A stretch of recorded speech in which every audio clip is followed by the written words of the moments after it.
Bom dia, minhas irmãs, meus irmãos. Que presente precioso o Senhor nos dá nessa manhã, de podermos estar na sua presença, de podermos adorar, louvar e bendizer o seu santo nome. E nessa manhã eu gostaria de convidar você a pegarmos aí a palavra do Senhor em Isaías, capítulo 6, versículos de 1 a 3. Esse texto vai nos falar sobre um momento bem específico onde Isaías estava vivendo um tempo difícil. Aqui o texto vai trazer uma situação de morte e ele nos convida a fazermos aquilo que ele fez, a buscar olhar com os olhos da fé, não só com os olhos naturais, mas com os olhos da fé. E eu queria convidar você para que a gente pudesse fazer o mesmo. Vamos ler esse texto? A palavra do Senhor diz assim: No ano da morte do rei Uzias, eu vi o Senhor assentado sobre um alto e sublime trono, e as abas de suas vestes enchiam o templo. Serafins estavam por cima dele. Cada um tinha 6 asas, com 2 cobria o rosto, com 2 cobria os pés, e com 2 voava, e clamavam uns para os outros, dizendo: Santo, Santo, Santo é o Senhor dos exércitos, toda a terra está cheia da sua glória. Amém? Então, o tempo que o rei Uzias reinou, durante 52 anos, no século 8, Judá desfrutou de um tempo de paz e graça por conta desse rei. Mas o rei Uzias, então, diz o texto que ele morre. E Isaías, então, diz: que faremos? Então ele olha com os olhos da fé e diz: eu vejo o Senhor assentado no trono. E serafins dizem: Santo, Santo, Santo é o Senhor dos exércitos, toda a terra está cheia da sua glória. Então eu quero convidar você nessa manhã, que você possa adorar o Senhor também.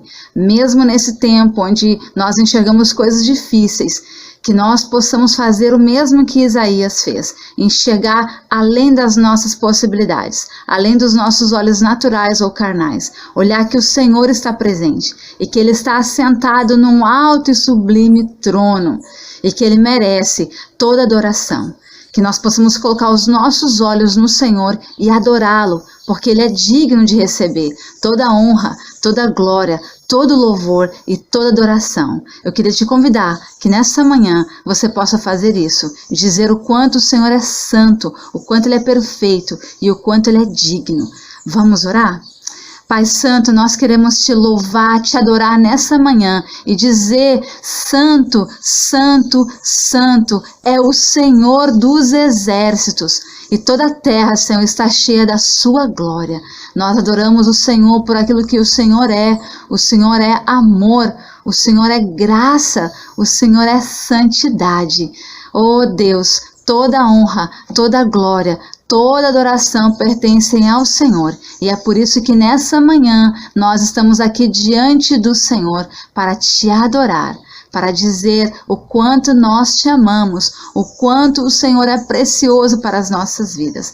Muito obrigada, Senhor, por essa manhã. Podemos estar aqui diante do Senhor, te adorando, te glorificando. Receba, Senhor, toda a honra, toda a glória, toda a adoração que o Senhor é digno de receber. Em nome de Jesus Cristo, amém.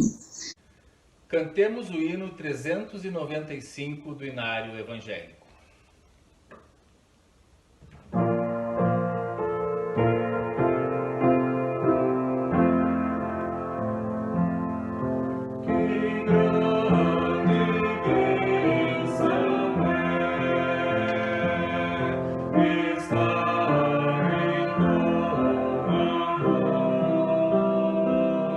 Irmãos, ligados pela fé.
Bem, então neste momento passemos ao chamado à confissão, no qual lhe convido a ler comigo o Salmo de número 38, os versos de 18 a 22, que dizem assim: Confesso a minha iniquidade, suporto tristeza por causa do meu pecado, mas os meus inimigos são vigorosos e fortes, e são muitos os que sem causa me odeiam. Da mesma sorte, os que pagam mal pelo bem são os meus adversários, porque eu sigo o que é bom. Não me desampares, Senhor, Deus meu, não te ausentes de mim.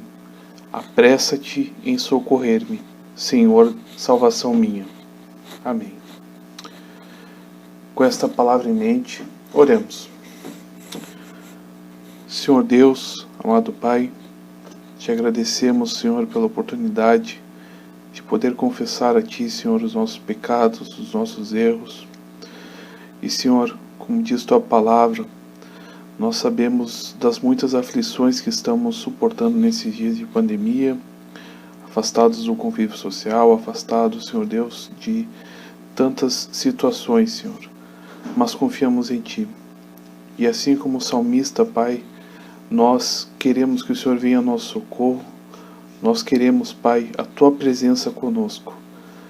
Por isso, Senhor, confessamos, confiantes de que o Senhor tem um perdão para nos oferecer. Assim te damos graças, em nome de Jesus. Amém. Bem, em seguida, vamos ler os Salmos de número 46, versos 10 e 11, que são a nossa palavra de esperança. Que diz assim: Aquietai-vos e sabei que eu sou Deus, sou exaltado entre as nações, sou exaltado na terra. O Senhor dos exércitos está conosco, o Deus de Jacó é o nosso refúgio. Amém. Queridas irmãs, queridos irmãos, recebemos o perdão do Senhor e é momento de louvarmos a Deus. Estamos em período de férias, com esperança renovada para o desenvolvimento de insumos para a nossa saúde, que permitam o retorno presencial à nossa igreja. As pregações dos cultos online nesse período se mantêm inéditas e são realizadas por nossas pastoras. É Deus que fala a cada um e a cada uma de nós. Rogamos as mais ricas bênçãos do Senhor aos nossos e às nossas aniversariantes da semana, no desejo de muita saúde. Nossos dízimos e ofertas podem ser entregues por depósito bancário. Também cadastramos chave Pix para facilitar a quem necessitar.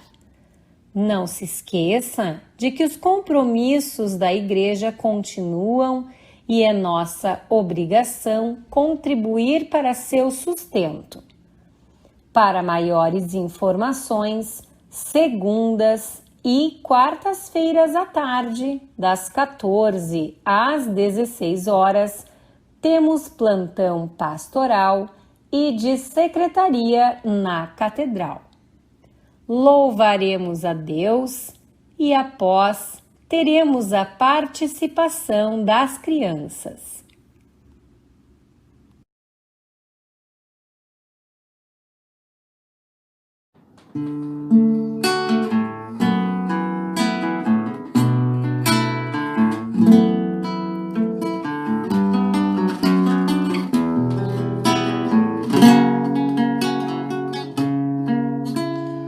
Aquele que habita no esconderijo do Altíssimo, descansa à sombra do Onipotente.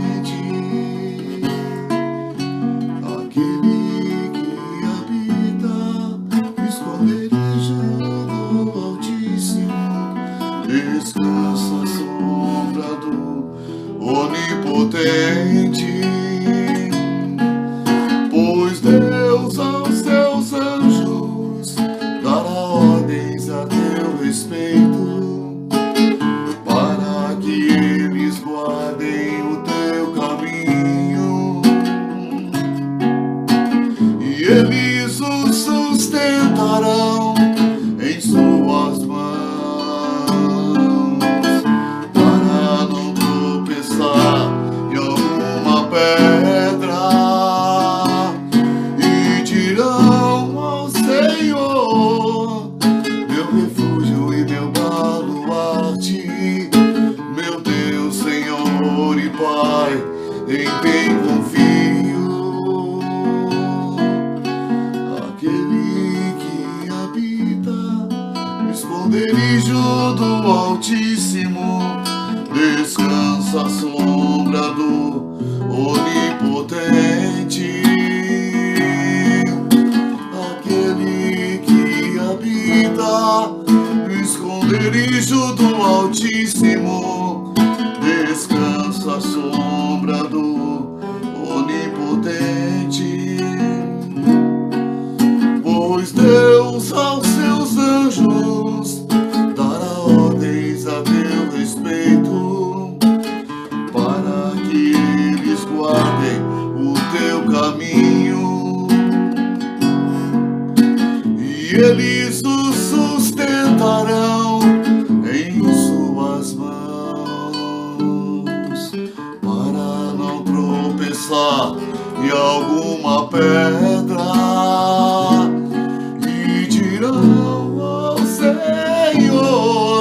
meu refúgio e meu baluarte, meu Deus, Senhor e Pai, em quem confio.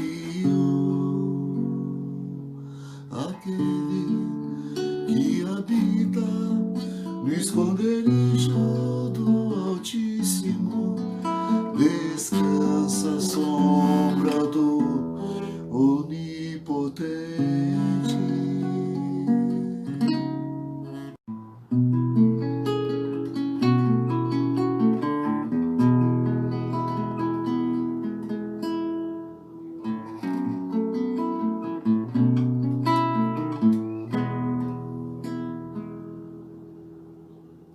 Deus, não há como descrever sua grandeza, seu poder, não há outro igual a ti. Sim, quando desço reconheço que foi pago um alto preço por mim. Eu vou descer a casa do oleiro, e o meu Senhor irá me refazer. Eu vou descer pra glória e honra dele. Eu vou descer pra Deus aparecer.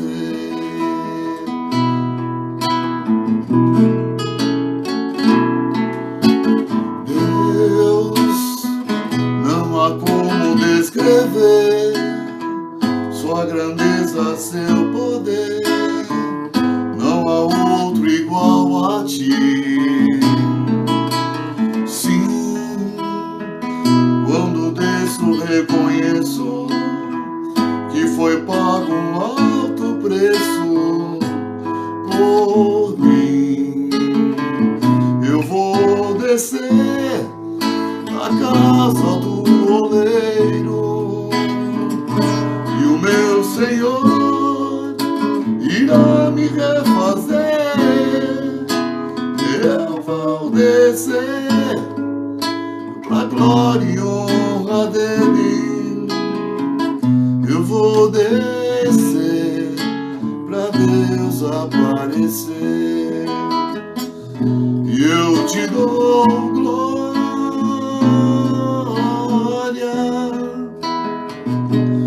Eu te dou glória,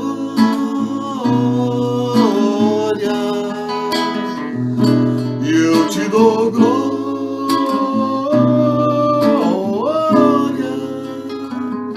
pra todo sempre. Amém. Eu te dou glória.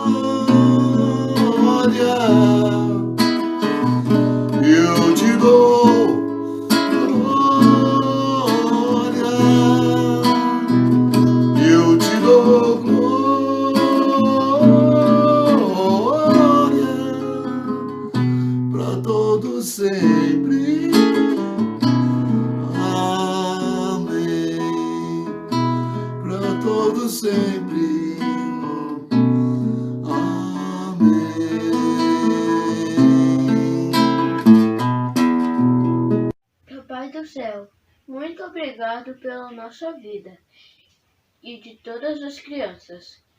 Que o Senhor dê a sua bênção para todos que estão doentes e essa epidemia de coronavírus saia daqui e nós teremos uma vida normal.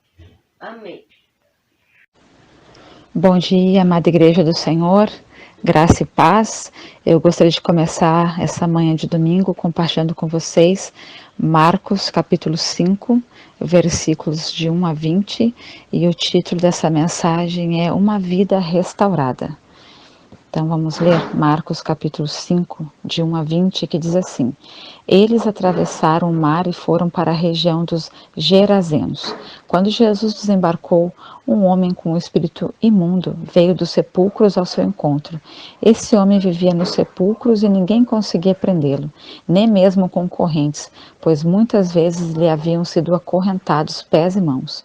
Mas ele arrebentara as correntes e quebrara os ferros de seus pés. Ninguém era suficientemente forte para dominá-lo. Noite e dia ele andava gritando e cortando-se com pedras entre os sepulcros e nas colinas. Quando ele viu Jesus de longe, correu e prostrou-se diante dele e gritou em alta voz: Que queres comigo, Jesus, Filho do Deus Altíssimo? Rogo-te por Deus que não me atormentes, pois Jesus lhe tinha dito: Saia deste homem, espírito imundo. Então Jesus lhe perguntou: Qual é o seu nome? Meu nome é Legião, respondeu ele, porque somos muitos, e implorava Jesus com insistência que não os mandasse sair daquela região. Uma grande manada de porcos estava pastando numa colina próxima. Os demônios imploraram a Jesus: Manda-nos para os porcos, para que entremos neles. Ele lhes deu permissão, e os espíritos imundos saíram e entraram nos porcos. A manada de porcos, de 2.000 porcos, atirou-se precipício abaixo em direção ao mar, e nele se afogou. Os que cuidavam dos porcos fugiram e contaram esses fatos na cidade e nos campos, e o povo foi ver o que havia acontecido. Quando se aproximaram de Jesus, viram ali o homem que fora possesso da legião de demônios, assentado, vestido e em perfeito juízo, e ficaram com medo. Os que estavam presentes contaram ao povo o que acontecera ao endemoniado, e falaram também sobre os porcos. Então o povo começou a suplicar a Jesus que saísse do território deles. Quando Jesus estava entrando no barco, o homem que estivera endemoniado suplicava-lhe que o deixasse ir com ele. Jesus não o permitiu, mas disse: Vá para casa, para sua família, e anuncia-lhes quanto o Senhor fez por você e como teve misericórdia de você. Então aquele homem se foi e começou a anunciar em Decápolis o quanto Jesus tinha feito por ele. Todos ficavam admirados. Uau, que história de restauração, não é mesmo? E eu quero começar perguntando para você: você já percebeu, ou melhor, passou por situações nas quais existem pessoas que são indesejadas? Ninguém as quer por perto, nem mesmo dá atenção, porque essas pessoas, para muitas, causam constrangimento, incômodo ou até ameaça? Já se pegou desejando nunca mais ver alguém porque essa pessoa causa inquietação? Pois é, eram esses sentimentos que a população de Gadara nutria por aquele homem que vivia nos sepulcros. Ninguém o queria por perto. O mal degradara a sua moral e o seu corpo. Ele provavelmente era considerado aquela pessoa que não tinha mais jeito, um caso perdido, que o melhor seria mantê-lo distante e, se possível, preso. A Bíblia nos relata uma linda história de restauração de um homem quando ele se encontrou com Jesus. E o que aprendemos desse relato bíblico? Podemos aprender várias coisas, né? A primeira delas é que Deus sempre toma a iniciativa de ir ao encontro dos perdidos. A ida de Jesus até aquele lugar foi proposital. Ele sabia que existia lá um homem cativo e foi ao encontro dele. Afinal de contas, Jesus veio para libertar os cativos. Vemos na Bíblia o tempo todo o Senhor indo ao encontro daqueles e daquelas que se perderam. Foi assim com Adão no Éden, foi assim com Caim, quando matou seu irmão Abel, foi assim com Zaqueu, quando Jesus afirma que veio buscar e salvar o perdido, foi assim com a mulher samaritana, quando ele disse que ela tinha 5 e nenhum deles era esposo dela, e ela deixa o cântaro e vai compartilhar de tudo aquilo que Jesus havia falado com ela, né? O Senhor se importa conosco. Ele nos viu como ovelhas sem pastores e veio para se tornar o grande pastor de ovelhas.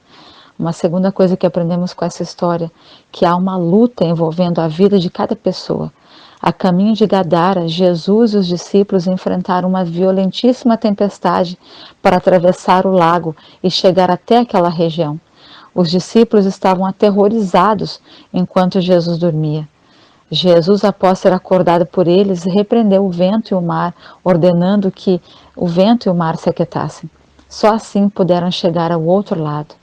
Algumas situações como essa descrita acontecem porque há uma luta pela vida das pessoas. Todos nós e todas nós somos cientes de que enfrentamos obstáculos, problemas, pois o inimigo tenta nos impedir de ter um encontro com Jesus.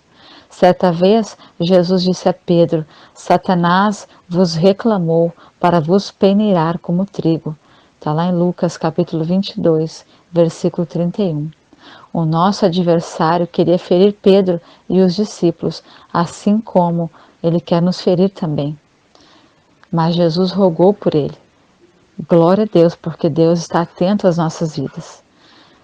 Uma terceira coisa que nós aprendemos com essa história é que o inimigo ele quer destruir vidas, e a descrição da vida daquele homem gadareno é algo atemorizador. A Bíblia fala de alguém que não vivia em sua própria casa, ao contrário, morava em um cemitério. Ele era preso com correntes que muitas vezes eram partidas por ele mesmo. Ninguém podia dominá-lo. Além disso, ele gritava muito e se cortava com pedras. Que coisa terrível! O texto deixa evidente que a causa do estado daquele homem se devia a uma ação demoníaca. Ele era possuído por uma legião de demônios. E uma legião romana era composta por 6.000 soldados. Lembremos, Jesus disse que o diabo ele é um homicida, lá em João capítulo 8, versículo 44. Aquele homem perdeu toda a sua identidade. Ele não fora criado para viver assim. Talvez você não esteja em uma situação como a daquele homem, mas você percebe algo que o prende, o amarra, o leva para onde você não deseja. A sensação que você tem é que algo suga as suas forças, te empurra para longe da sua família, te deixa. Deixe-me dizer algo, só Jesus pode nos libertar. Então, como a gente falou aqui, às vezes você não está numa situação tão deplorável como a daquele homem gadareno, mas você pode sentir às vezes que tem coisas que te prendem, que te sufocam, que te impedem de fazer algo. E essas coisas são coisas que o Senhor quer libertar das nossas vidas. Ele tem esse poder para nos libertar completamente. Só Jesus pode fazer isso.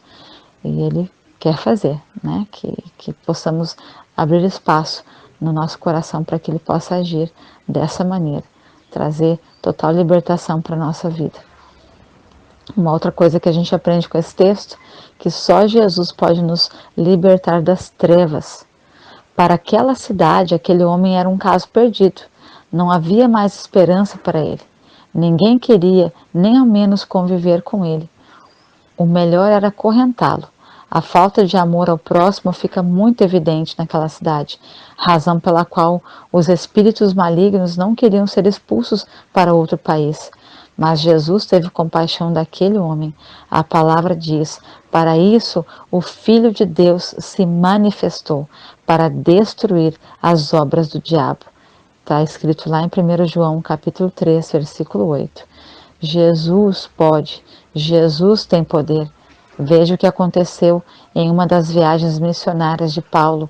Alguns judeus tentaram expulsar demônios sem o compromisso com Jesus e foram totalmente derrotados. Alguns judeus que andavam expulsando espíritos malignos tentaram invocar o nome do Senhor Jesus sobre os endemoniados, dizendo: em nome de Jesus, a quem Paulo prega, eu lhes ordeno que saiam. Os que estavam fazendo isso eram os 7 filhos de Seva, um dos chefes dos sacerdotes dos judeus. Um dia, o espírito maligno lhes respondeu: Jesus, eu conheço. Paulo, eu sei quem é, mas vocês quem são? Então o endemoniado saltou sobre eles e os dominou, espancando-os com tamanha violência que eles fugiram da casa, nus e feridos. Essa história se encontra lá em Atos, capítulo 19, versículo 13 a 16. Quando aconteceu com Paulo, o resultado foi completamente diferente. A menina que estava possessa por um espírito maligno, ela continuou fazendo o que ela fazia, né, por muitos dias. E finalmente Paulo ficou indignado, se voltou e disse àquele espírito maligno: em nome de Jesus Cristo, eu lhe ordeno que saia dessa menina. E no mesmo instante, o espírito a deixou. Está lá em Atos, capítulo 16, versículo 18. Pedro, quando vai pregar aos gentios, declara a essência do ministério de Jesus. Como Deus ungiu a Jesus de Nazaré com o Espírito Santo e poder, e como ele andou por toda parte fazendo bem e curando todos os oprimidos pelo diabo, porque Deus estava com ele. Está lá em Atos, capítulo 10, versículo 38. Jesus deseja, Jesus quer, e só ele pode nos libertar. Os demônios, ao vê-lo, se prostraram e reconheceram nele toda a autoridade. Então, nós temos a autoridade que o Senhor nos deu para fazermos isso. Talvez esse tema seja um tema muito diferente para algumas pessoas, talvez um tema até meio estranho, né? Mas está na Bíblia, isso aconteceu. Pessoas estão cativas, pessoas muitas vezes estão dominadas por espíritos malignos. E nós temos a autoridade para poder ver uma pessoa nesse estado e dizer: em nome do Senhor Jesus Cristo, eu te digo, te retira dessa vida. Então, talvez você olhe uma pessoa assim e você fique até com medo, né? Como eu fiquei na primeira vez que aconteceu isso comigo. A gente estava lá em São Gabriel, era o nosso primeiro ministério. Nós estávamos trabalhando numa capela, né? Tinha a igreja local e tinha um trabalho missionário num outro bairro lá, bem de pessoas muito carentes, e nós tivemos uma experiência assim, né? De ver pessoas cativas pelo inimigo, que estavam possessas literalmente. E no primeiro momento, quando eu vi aquela situação, a minha vontade era assim: meu Deus, me tira desse lugar, né? Mas, pela graça do Senhor, nós nos unimos em oração, eu, o pastor João, meu esposo, e nós oramos. E aquele demônio saiu daquela vida, e essa vida ficou liberta, né? Então, nós não podemos ficar indiferentes se a gente vê uma pessoa nessa situação. Nós precisamos buscar a presença do Senhor e orar para que essa pessoa seja liberta. E em nome de Jesus, ela vai ser liberta, né? Uma outra questão que a gente aprende com essa história é que a obra de Jesus, ela é completa. A obra de restauração do Senhor Jesus, ela é totalmente completa. Ele não faz recalchutagem ou apenas uma má melhoria. Pelo contrário, ele faz tudo novo. De acordo com o relato bíblico, depois de liberto por Jesus, aquele homem estava assentado. E agora ele tinha paz, podia se assentar e conversar, não precisava andar de um lado para o outro atormentado.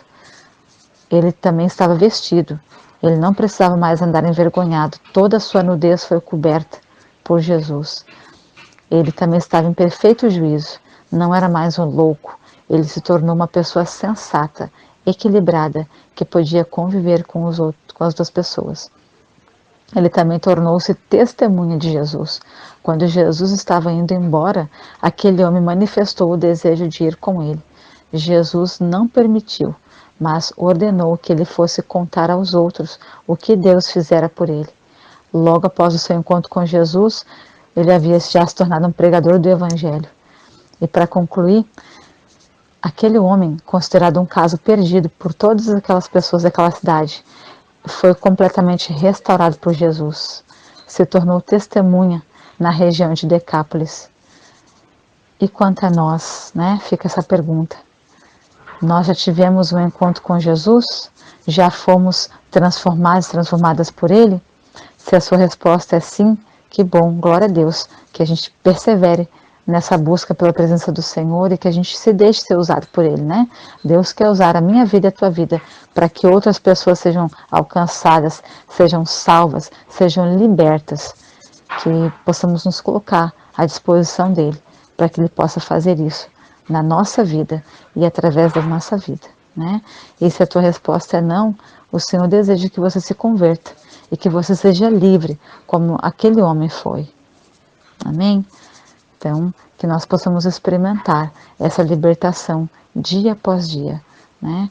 Não só na nossa vida, mas na vida de pessoas que nós convivemos. O Senhor conta comigo e com você. E também o Senhor deseja que a gente conte nossa história, né? Cada um de nós, cada uma de nós tem uma história linda para contar, né? Pode ser uma história de libertação, pode ser uma história de restauração, pode ser uma história de conversão, assim, né? Que as pessoas precisam ver, né? As pessoas ficam impactadas ao ouvir a nossa história. Então, que nós possamos abrir, né, o nosso coração para que pessoas venham ser alcançadas através da nossa história, através do nosso testemunho. Se você tem um testemunho de cura, de libertação ou de qualquer outro, né? O Senhor quer que você fale para as pessoas, conte a sua história. E eu tenho certeza que muitas pessoas vão ficar impactadas ao ouvir a sua história. Amém? Vamos orar? Pai de amor, obrigada por essa palavra, obrigada porque cada pessoa tem uma história linda para compartilhar, a história que o Senhor escreveu. E o Senhor tem histórias lindas para continuar escrevendo da nossa vida, Paizinho. Muito obrigada porque nós podemos estar contigo, nós podemos aprender do Senhor a cada dia. Ó Senhor, obrigada pela tua palavra que nos confronta, que nos ensina, que nos tira da zona de conforto e nos leva a ir além. Ó Paizinho, leva-nos além daquilo que a gente já viveu, para que outras pessoas sejam salvas, sejam alcançadas, sejam libertas, transformadas, curadas, através das nossas vidas, através dos nossos testemunhos, das nossas histórias. Usa as nossas vidas para que outras pessoas sejam alcançadas, Paizinho. Muito obrigada por esse dia, muito obrigada por essa semana que está começando. Abençoa, Senhor, as nossas vidas. É o que nós te pedimos e te agradecemos. Em nome de nosso Senhor Jesus Cristo. Amém. Deus te abençoe, minha irmã e meu irmão. Em nome de Jesus.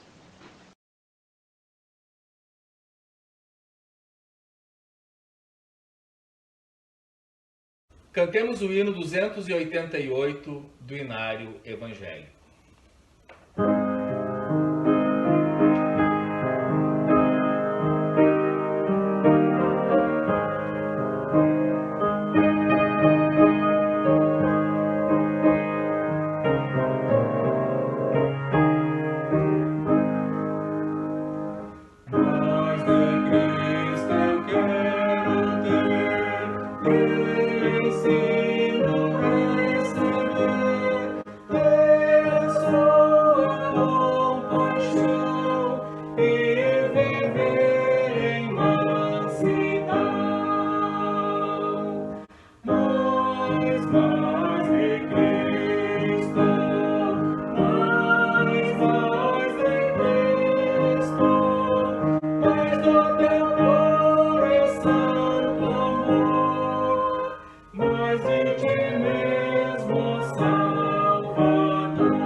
Vamos orar, minhas amadas irmãs, meus amados irmãos. Pai de amor, muito obrigada por esse tempo precioso de comunhão. Muito obrigada, Senhor, pelos louvores, muito obrigada pela palavra que edifica nossas vidas. Paizinho, nós queremos colocar diante de Ti as nossas vidas, as nossas famílias e pedir que o Senhor nos abençoe no restante de semana que teremos. Abençoa, Senhor amado, as atividades que teremos ao longo dessa semana. Abençoa, Senhor amado, os profissionais da saúde que estão ainda doando as suas vidas, Pai, em prol de que outras pessoas possam estar bem. Ó Senhor, visite aqueles que estão doentes nas casas, nos hospitais, nos asilos, Pai. Seja com essas pessoas, fortalecendo as suas vidas, dando, Senhor amado, a Tua paz. Muito obrigada, Senhor, por tudo que nós já vivemos com o Senhor até aqui e por tudo que nós ainda vamos viver. Somos gratos e gratas ao Senhor. Em nome de Jesus. Amém. Que tempo precioso de comunhão, minhas irmãs e meus irmãos. E antes de recebermos a bênção, eu gostaria de ler para vocês a afirmação de fé, que é o nosso credo apostólico. Creio em Deus Pai Todo-Poderoso, Criador do céu e da terra, e em Jesus Cristo, seu unigênito Filho, nosso Senhor, o qual foi concebido por obra do Espírito Santo, nasceu da Virgem Maria, padeceu sob o poder de Pôncio Pilatos, foi crucificado, morto e sepultado. Ao terceiro dia ressurgiu dos mortos, subiu ao céu e está à direita de Deus Pai Todo-Poderoso, de onde há de vir para julgar os vivos e os mortos. Creio no Espírito Santo, na Santa Igreja de Cristo, na comunhão dos santos, na remissão dos pecados, na ressurreição do corpo e na vida eterna. Amém. Assim cremos, recebamos a bênção. Que a bênção do Deus Pai Todo-Poderoso, que a presença de Jesus Cristo, o Filho, que se entregou por nós, e a comunhão com o Espírito Santo sejam com todos vocês, hoje e sempre. Amém.